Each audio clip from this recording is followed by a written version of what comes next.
Bible Bowl. Excited about that. We have a good number of congregations coming. They have multiple teams, some of them. So it ought to be an eventful day, and excited about that. I'm excited also to announce that I'm going to be dealing with the most popular subject a gospel preacher can possibly deal with tonight. We're studying 2 Corinthians chapters 8 and 9. And I have the most popular, most loved, beloved subject that's ever preached. In fact, it has usually the most positive response.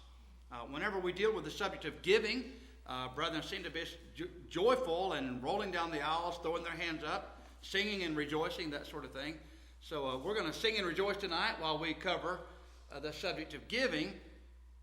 And I would add this thought, that while we're looking at chapters 8 and 9 in 2 Corinthians and saying that these chapters are chapters on giving, the truth of the matter is Genesis to Revelation is itself a gift. And everything in between Genesis and Revelation is an expression of God's gift and a reminder of his manifold gifts to us. So I guess that's a little misleading to say we're going to be studying about giving in these chapters, although it does specify the how-to, the motivation, and all those kinds of things. But again, Paul had just finished in chapter 7, touching on what I believe to be that painful, unpleasant visit he made to them, and a letter that we do not have recorded in our Bibles. That's my theory, and I'm standing by it. I still believe it's to be the truth, that he wrote them another letter which we don't have a copy of, that upset them, and it caused Paul to have great concern. Of course, everything I'm saying could as well apply to 1 Corinthians as we have it in our Bible. So that's just as likely, in fact, probably a more popular view than the one I'm espousing. But I do believe that probably there was another letter because Paul says he regretted writing it, at least briefly. I just cannot imagine Paul saying that about what he wrote in 1 Corinthians. There's nothing in 1 Corinthians that I think would have been regretted in any way, but had there been some kind of incident that would have caused someone at Corinth to behave in an un-Christ-like fashion toward Paul and create a scene there in the church, and he had to leave before the situation could be resolved, and then he would then fire off another letter, probably a very emotionally charged letter. To me, it just seemed to fit what Paul's saying better than his addressing simply what he wrote in 1 Corinthians. But again, I'm not going to be dogmatic on that point. That's just the view that I have, and many share that view with me, but not everyone, to be sure. But again, he touched on that in chapter 7, and he does touch on, as we did last week, the fact that they were led in that letter, though he regretted writing it initially. He later said, I didn't regret it because it led you to godly sorrow, which produced repentance. And of course, we talked about repentance last week, change of mind, resulting in a change of lifestyle, a reformation of life. And so he just continues that, and then of course in the latter half of chapter 7, he mentions the fact that Titus was refreshed and encouraged by the good response he received, having arrived at Corinth as Paul's representative. And then he was happy to take that message to Macedonia, no doubt the city of Philippi, and there meet up with Paul and report what he had learned. And so Paul was refreshed, and Paul was encouraged by the good things that he heard that were taking place. I will again add, because I almost see Paul almost kind of just purposefully delaying what he really wants to say until he gets to chapter 10. But when he gets to chapter 10, he's really going to let loose on that minority faction that was still a holdout faction at Corinth. And he's not going to be very nice in dealing with them. And he'll begin that in earnest in chapter 10. But leading up to that, we have two excellent chapters on the subject of giving. And there's a whole lot of ground that we need to cover here. So let's just begin at verse 1 of chapter 8. Paul said, Brethren, we make known to you the grace of God bestowed on the churches of Macedonia, that in a great trial of affliction, the abundance of their joy and their deep poverty abounded in the riches of their liberality. For I bear witness that according to their ability, yes, and beyond their ability, they were freely willing, imploring us with much urgency, that we would receive the gift and the fellowship of the ministering to the saints. And not only as we had hoped, but they first gave themselves to the Lord and then to us by the will of God. So we urged Titus that as he had begun, so he would also complete this grace in you as well. But as you abound in everything, in faith, in speech, in knowledge, in all diligence, and in your love for us, see that you abound in this grace also. I speak not by commandment, but I'm testing the sincerity of your love by the diligence of others. Let's just stop here and make a few observations. The churches of Macedonia, what chief city, we just mentioned it, was in the center part of Macedonia where Paul had quite a bit of labor. What church would you come to mind there? Philippi, okay. Any other cities or villages nearby? Thessalonica, maybe? Berea. They're mentioned by name. Of course, Paul wrote 2 letters to the church at Thessalonica as well. They would be in that general region. Perhaps they were on that list of the churches that he's referencing here. But they were suffering in deep poverty. I remember Brother John Vines made a very astute observation one time many years ago when we're talking about raising funds for missionary work in particular. He said usually it's the smaller congregations with smaller budgets and smaller, balances in their checkbooks that you can count on to really support missionary causes. He said they may not have as much to give, but you can always count on them to give what they do have. And beyond what they often have, larger churches tend to be not so liberal in their giving toward those causes. And I found that to be the case as well. Usually, it's the smaller churches. And I'm assuming there's probably a number of reasons for that. One of them may be, small, struggling churches know what it's like to be small and struggling and would certainly like help themselves. And so they want to give a helping hand to those who need it. But it may be something more than that. And again, it's the case that it certainly is something more than that as far as the Macedonian motivation. Why do you suppose they were willing to give even though they were suffering in deep poverty? What was it that motivated them to give? Yes, that's true. What's that? Love. Okay. With verse 8, Paul said to the Corinthians, I'm testing the sincerity of your love. But again, they were joyful in giving, these Macedonian churches. They were just not only joyful in giving, but they were insisting that Paul would take even more. See, like he's trying to hold back. Y'all don't need to give as much, we might say. You're not in a position to give as much. No, Paul, we want to give. They were insisting that Paul take that money and use it for ministering to the saints, verse 4. In fact, they implored us with much urgency. They had to almost beg Paul to let them give on a liberal fashion like this. Well, what do you suppose it was that made them give? Donnie, you're right. That was their target, preaching the gospel. But in particular, preaching the gospel is not mentioned here. What is mentioned here is helping poor saints, those who are in need financially. And that is a form of gratitude. I do believe you're right about that. For what they had been taught. In fact, Paul is going to say that very point. What you just said, Paul's going to say that later to the Corinthians. And using that same line of reasoning, in a sense of gratitude or indebtedness you have to those Jews in Judea and Jerusalem in particular. Certainly you ought to, out of that sense of indebtedness to them, be willing to give, or out of gratitude you might say. But that's true. Yes, Chris, you had a thought? I was just going to say what you had said, just that they wanted to help. They wanted to help the poor saints. Well, verse 5, he says, not only as we had hoped, but they first did what?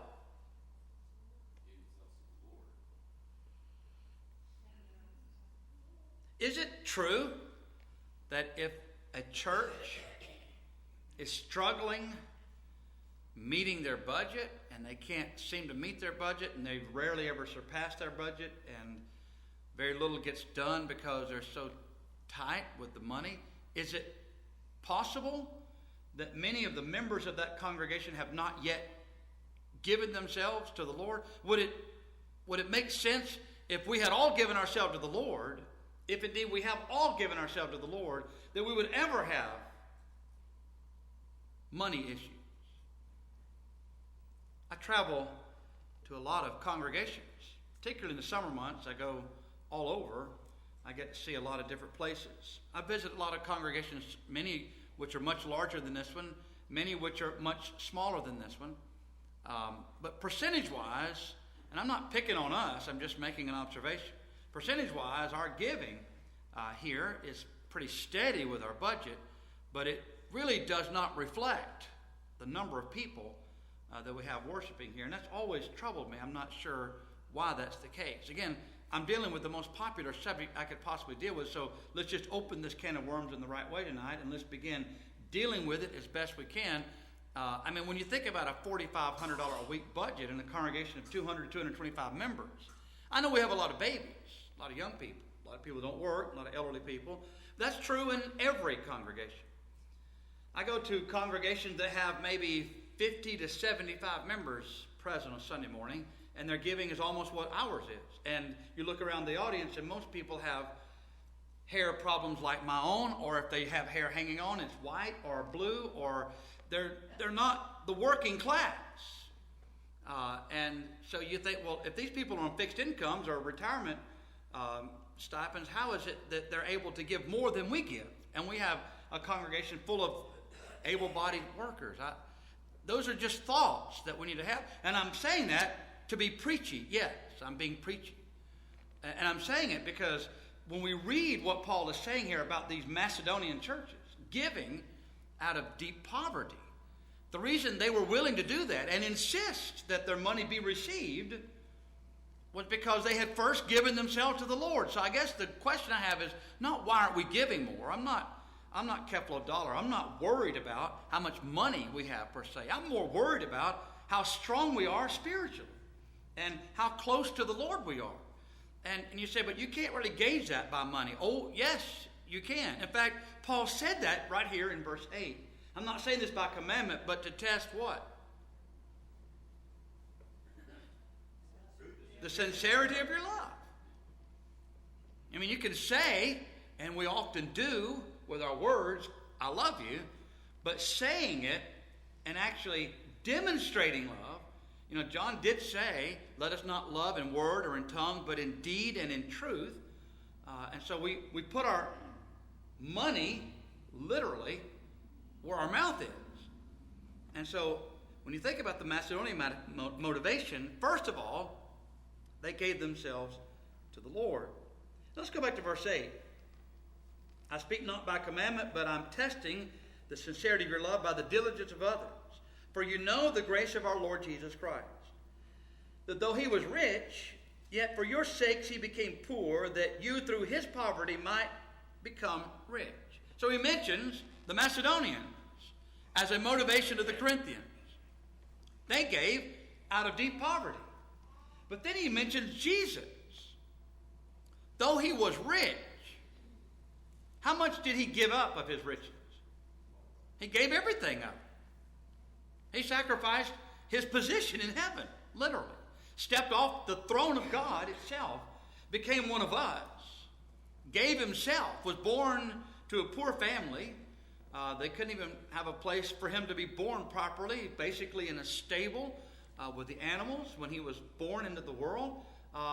Parents used the turtle dove offering for his consecration as a child because, in keeping with the Old Testament law, if you were poor or poverty-stricken, that would be your offering, indicating Joseph and Mary were not wealthy people by any stretch of the imagination. And so Jesus comes into the world having left heaven literally as God to become one of us. He gave all of that up. Why? So that we might be made rich. And so Paul is again trying to get into the minds, into the hearts of these Corinthians. And he's saying, I want you to think about these churches here in Macedonia, and now I want you to think about what Jesus did for you. And certainly we need to think about what Jesus did for us. And in verse 10, did somebody? Oh, you did. I'm sorry. I thought that was you, Tess. In this I give advice. It is to your advantage not only to be doing what you began and were desiring to do a year ago, but now you also must complete the doing of it, that as there was a readiness to desire it, so there also may be a completion of what you have. For if there is first a willing mind, it is accepted according to what one has and not according to what one does not have. For I do not mean that others should be eased and you burdened, but by an equality, that now at this time your abundance may supply their lack, that their abundance also may supply your lack, that there may be equality. As it is written, he who gathered much had nothing left over, he who gathered little had no lack. Now there's a whole lot in this section. Paul speaks about the fact that the Corinthians apparently had stated a year earlier than this their intention to give. It would appear that they were intending to give a certain amount. They were pledging a certain amount. I have had brethren vehemently oppose the concept of pledging one's giving. I'm not sure why. Paul did not scold the Corinthians for pledging their giving. Instead, he's encouraging them to do what they pledged to do. He did add, however, now you pledged it a year ago. If you don't have it now, well, then you don't have it. But, if you have it, you pledge it, do it. It's one thing to say it, one thing to desire it, one thing to boast about it. It's something else to actually do it. So Paul is telling them that they should do it. I have a question for you. Would there be anything wrong with us pledging ourselves to give a certain amount of money? Just to ask the question, I think, is offensive sometimes. You hear the question, why would we do that? Well, there may be some reason why we would need to know if there will be enough money available for whatever. You're feeling whatever that blank might be.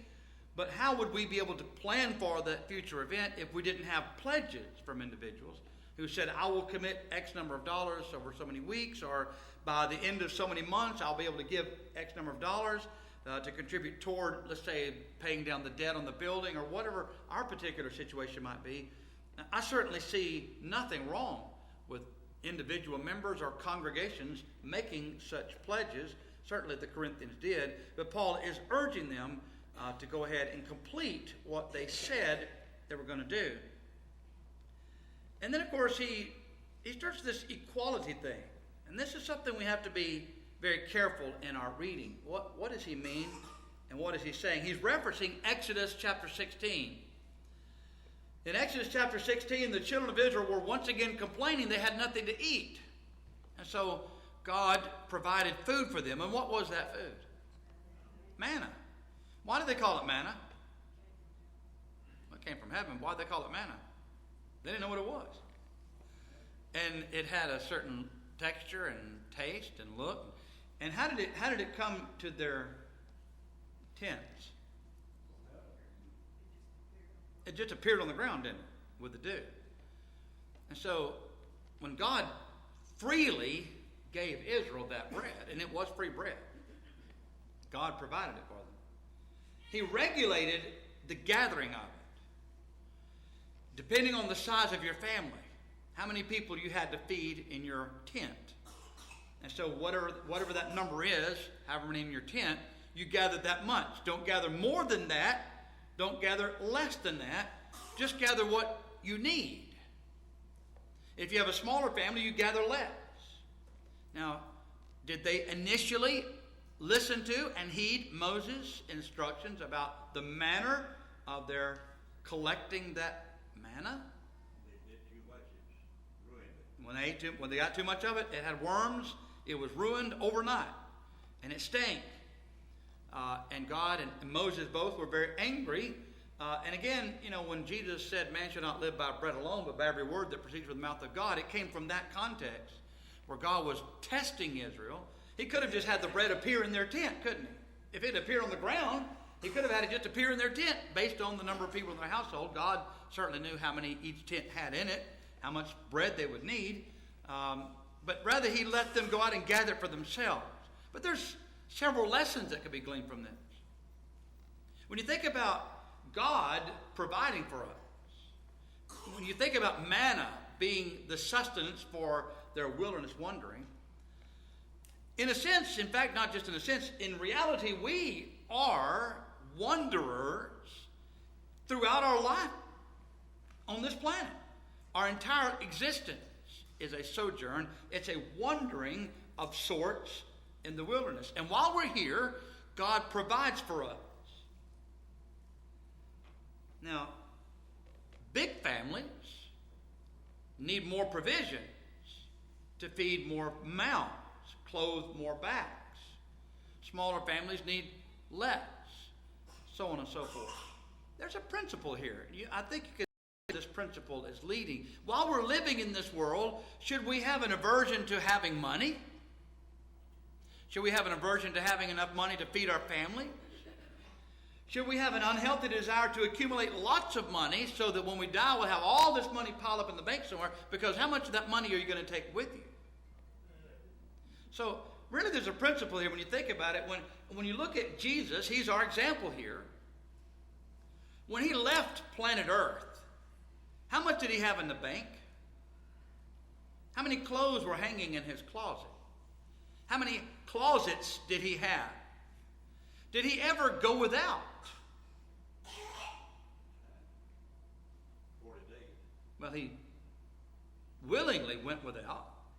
But was there ever a time when he had to beg bread? When he was abandoned by God and had nothing to eat? Did he not teach? Consider the birds of the air. They don't sow and they don't toil. They don't gather to barns, and yet your heavenly Father feeds them. Are you not of greater value than many sparrows? And so he taught us that if we seek first the kingdom of God, God will provide for us. The manna will be provided for us. I think we get tripped up sometimes because we lose sight of the fact that we're just here temporarily. And so we get caught up in the rat race of life, and we want to have all the things that other people have. And we get so excited about that, we can't stand it. And so we wind up really falling in love with the world. And the world winds up consuming us from the inside out. And so there's a principle here. You have what you need. Use what you need. That doesn't mean you couldn't have a little extra left over, and certainly if you want to leave some to your spouse or to your children, your grandchildren. If you're frugal and you're smart and you can do that, I believe there are many proverbs, for example, that would encourage that sort of frugal behavior, and certainly nothing wrong with that. But there's just a general principle here about how we view life and our sojourn here. And that's all I'm trying to say. And that is that we don't need to be so concerned about being wealthy. 1 Timothy, chapter 6, verse 6. Paul said, godliness with contentment is what? Great gain. For we brought nothing into this world, and it is certain we can carry nothing out. So having food and clothing, with all these we shall be content. But those who desire to be rich fall into temptation and a snare, and into many foolish and harmful lusts, which drown men in destruction and perdition. For the love of money is a root of all kinds of evil, for which some have strayed from the faith in their greediness, and pierced themselves through with many sorrows. Any questions or comments about this gathering and this dispersing? Okay, verse 16. But thanks be to God who puts the same earnest care for you into the heart of Titus. For he not only accepted the exhortation, but being more diligent, he went to you of his own accord. And we have sent with him the brother, whose praise is in the gospel throughout all the churches. And not only that, but who was also chosen by the churches to travel with us with this gift, which is administered by us to the glory of the Lord himself, and to show your ready mind, avoiding this, that anyone should blame us in this lavish gift which is administered by us, providing honorable things, not only in the sight of the Lord, but also in the sight of men. Verse 18. He mentions this famous brother. Who do we say we think this is? Remember? Luke, perhaps. I believe it was Adam Clark who made the observation that the term gospel here should be capitalized. I'm not sure why he makes that argument. I didn't get a chance to study at length what he was saying. I do have a lot of regard for Adam Clark and his thoughts. He was very conservative in his view of the scriptures. But he says that, or suggests that the term gospel should be capitalized, and that this brother whose praise is in his preaching or in the gospel is a reference to a gospel that was already in circulation, which if it is Luke, it would mean that the gospel of Luke, at least portions of it, were already in circulation. And he was already noted for being the one who was putting that gospel out.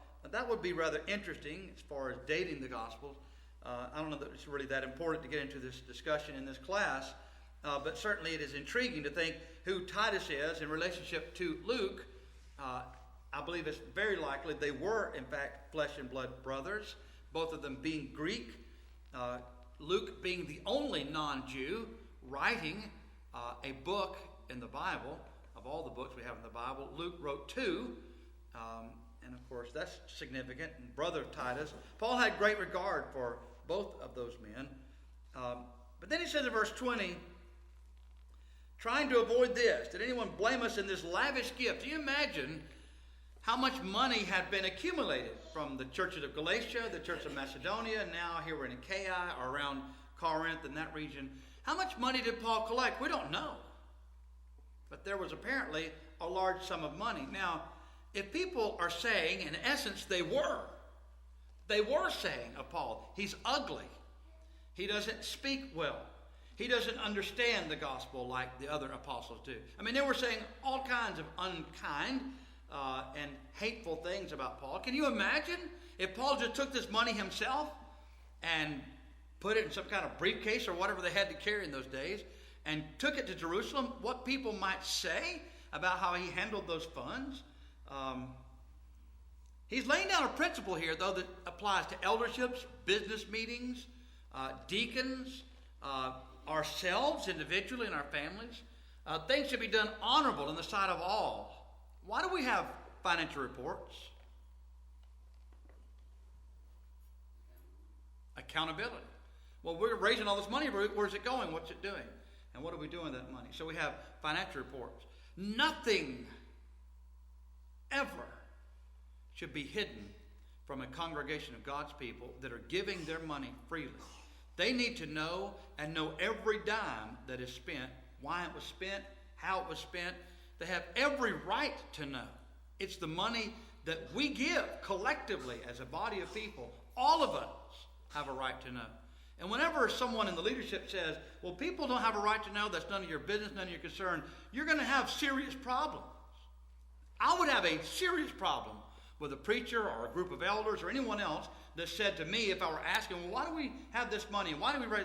I may not know the answer every time. But I know one thing, I better be able to find an answer to that. Because if we have that kind of distrust, we have serious problems being able to raise funds for the church. Paul said, we're not going to go that road. We're not even going to entertain that. So we've selected people that we know you all trust. And if there's anyone else, Paul's adding, that you think should be added to this list, let's add that name to the list too. Because we don't want any questions about what we're doing. His motivation was not to raise money to pad his pocketbook. It was to help the poor saints in Jerusalem, period. And so Paul was not about to let any of that be jeopardized. And the same would be true for us regardless of what the work is. We must provide things honorable in the sight of all. And so verse 22, picking up, he says, and we have sent with them our brother, whom we have often proved diligent in many things, but now much more diligent because of the great confidence which we have in you. If anyone inquires about Titus, he is my partner and fellow worker concerning you. Or if our brethren are inquired about, they are messengers of the churches, the glory of Christ. Therefore show to them and before the churches the proof of your love and of our boasting on your behalf. So Paul is just laying out credentials for all the people that are on this list and anyone else. Any questions about chapter 8? Chapter 9. Concerning the ministering to the saints, it is superfluous for me to write to you. What does superfluous mean? No reason for it. There's no reason for it, is it? I don't have to do this, but I'm going to do it anyway. Let me digress before we get into this discussion here.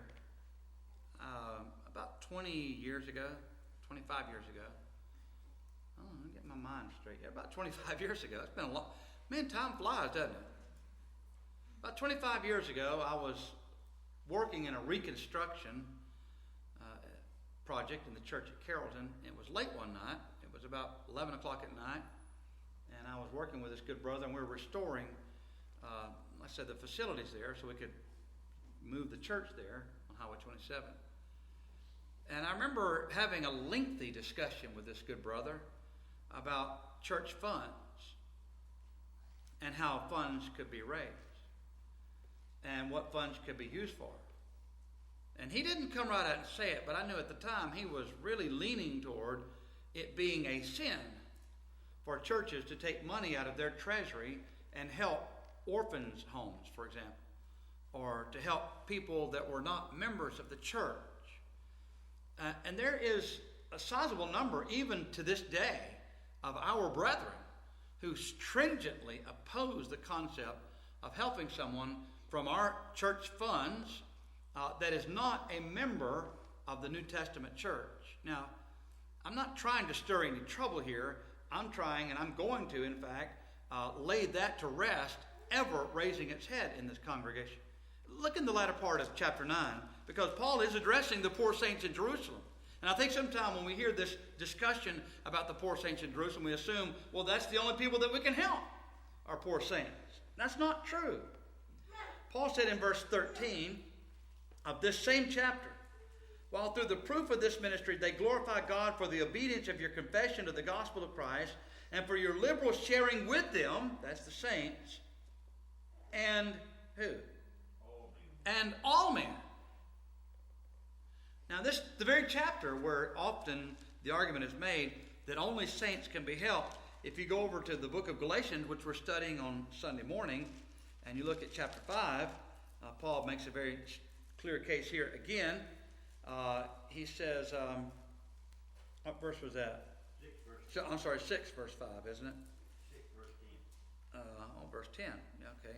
I got too many books and chapters in my mind. Therefore, we have opportunity, let us do good to all, especially those. Should we show preference to our brethren? If we have limited funds, and we have a brother and sister that's destitute and in need of daily food and clothing, and we have somebody that's not a member of the church, and we can't help both, who should we choose?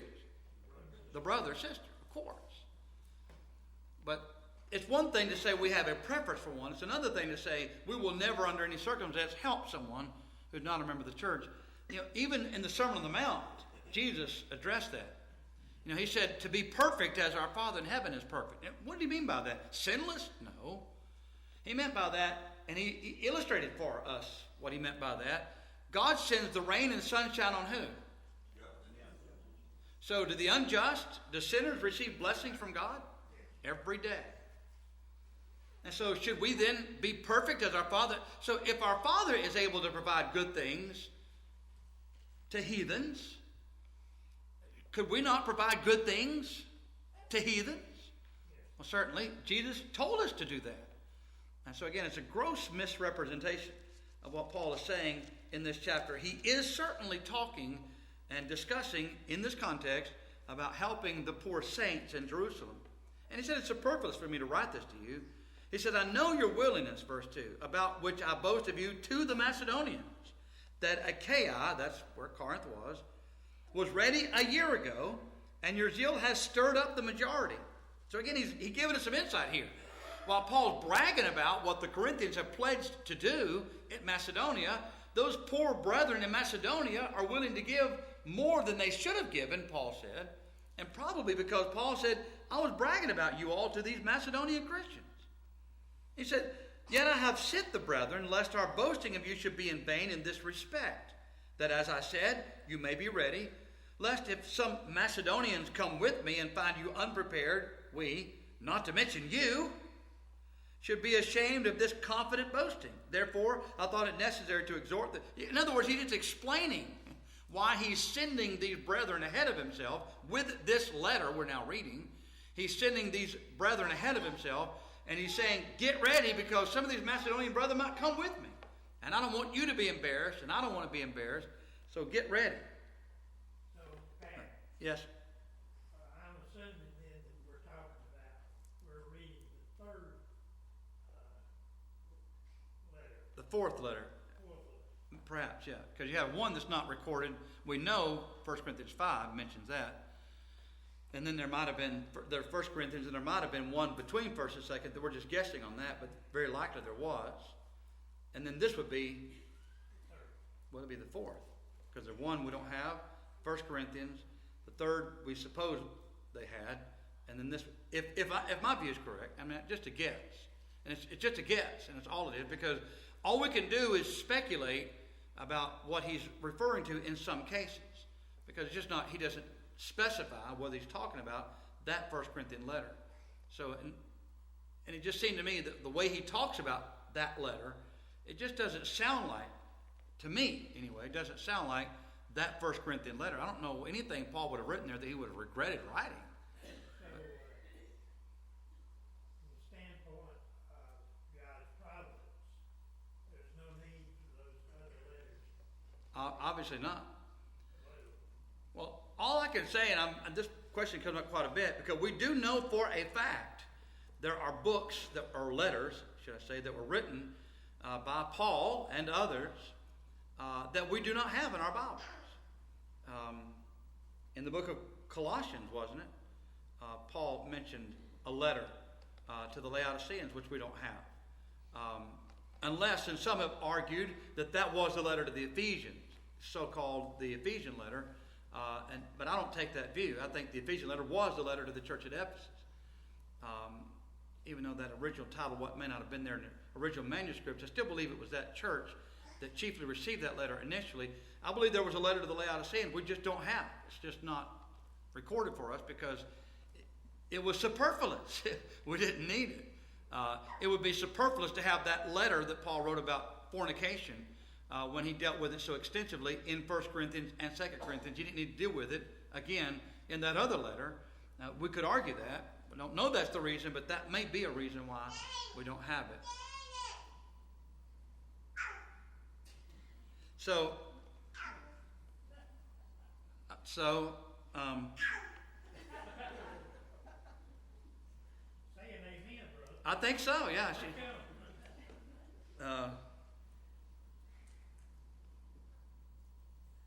Verse, I love her.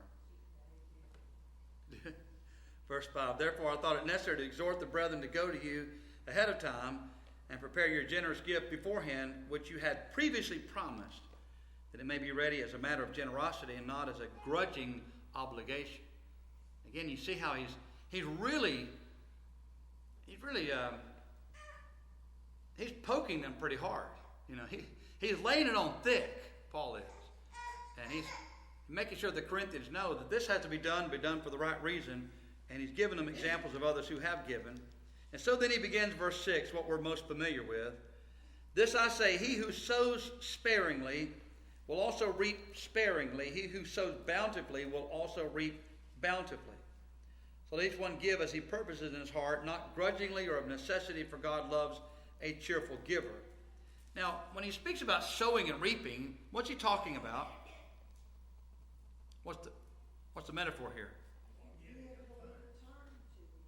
What's that? If you give, it'll be returned tenfold. Okay.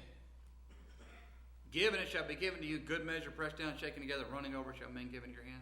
That's Luke 6:40. Yeah, that's true, but I'm saying, when he talks about sowing and reap, what's he talking about? The word being sowed and then reaped when people hear. The word being sowed. What's that? Agriculture. Yeah. Yeah, you got to. We go to Kroger now or Publix. We don't really sow and reap much anymore, but I don't. I don't want to spend the amount of money it takes to sow enough to have anything to eat, because the crows eat more than I can gather, and the deer consume what the crows don't get.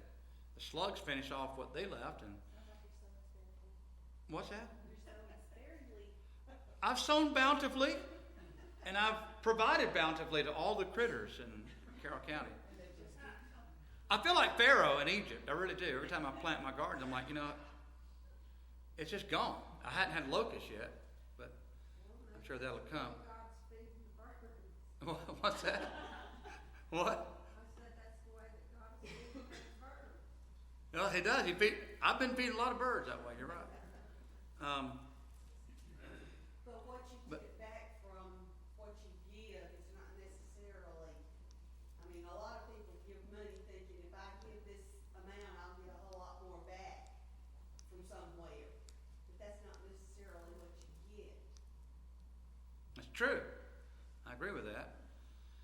There's a lot of interesting principles that almost, in my mind, collide. But let's go back to the agricultural principle. If you do sow a lot, A lot of it will be consumed by birds and rabbits and others, but there will be enough left over that you'll be able to eat. And when you plant a seed of corn and it sprouts and the crows don't get to it before it can start growing, and then it tassels out and it's got how many ears of corn on one stalk? How many? 2 to 3. And when you pull back those shucks, how many seeds do you have now? You got a whole lot more than that one seed that produced them, right? So you're getting back a whole lot more than you sowed, right? So if you give to people, if you're a generous person, you give to people, people are going to give to you.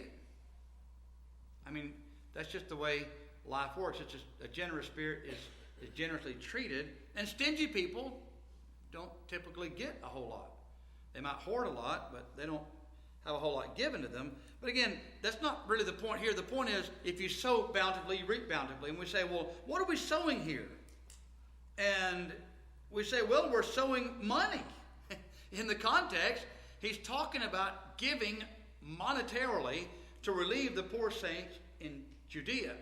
And he's saying, if you want to be blessed, then give a lot. And then you'll receive a lot. I do believe he's saying that. Now, I don't believe that means, as you sometimes hear by these televangelists, you send me a $10 check and you'll have $100 just miraculously appear in your bank account next month. I mean, that's garbage. That's just garbage. But there is something to be said about individuals who give, and they give generously, because God is aware of that. He's taking note of that. And I believe the promises of God. If you seek first his kingdom, he sees it, he notices it. And you say, but I don't know how I'm ever going to get repaid. You don't need to know the how of it. You need to have the faith in it, in him, to be more exact, that he will, in fact, provide. And that's what Paul is arguing, that we give, and we give bountifully. The same would be true of preaching the gospel. If you want to have more people obeying the gospel, you need to preach to more people. And you're going to preach a lot of people, and the birds of the air are going to be used by the wicked one to snatch the word out of their hearts. But you keep on preaching, because there will be good and honest hearts that hear that message too, and it will bring forth fruit, some 60, some 30, some 100-fold. So again, we have to just keep sowing and reaping. And so he says, also let him give as he purposes in his heart. What does that mean? I mean, if you give $10, Public or planning you know and where things. you give 5, you only get less than 5. Okay. Want to give, you decide in your heart. You give what you want to give if you decide in your heart. He says, seek first the kingdom of heaven. So if you put that first in all things, whether it's giving or whatever kind of work, if you put that first. Yes. Well, let me ask you this question. Have you ever been, and don't answer out loud, unless you want to. Have you ever been in a church service and forgot your contribution? Forgot that the plate was going to come around? You ever just forgot? You didn't think about it, showed up at church, and like, oh, and then the plate comes around, and so what do you grab your wallet and you pull something out. Is that acceptable giving? It might be a down payment, maybe. But if you purpose it in your heart, it means in advance you've already decided, this is how much I make, this is how much I net, and this is what my bills are, and this is what I'm going to give to the Lord. And so you budget your contribution just like you would anything else. I see a hand over here, Sister Spain. Danny Uncle had an uncle who always said, when you purpose in your heart, that means that you're going to get your check out, write it out before you go into the building. Yes, ma'am. Have it ready. But there have been cases where we don't have it ready, and we'll have it on the table, and we'll just walk away from the table. Now, we have mental lapses and we forget sometimes. And I think the Lord understands that too, but then we can run home and grab it and bring it back and put it, you know. But you feel really bad. Yeah, you feel, yeah, I do. And I've had that happen to me. We forget. I mean, you get in a hurry, and the kids start screaming, and, you know, But the if wife takes forever to get her makeup on. Yeah. if you have a purpose and you say, well, I'll give $10 to take out the money and put it in your plate, and you accidentally put $100 bill in there, you still only gave $10. Yes. But they're already going to get their kids, are they?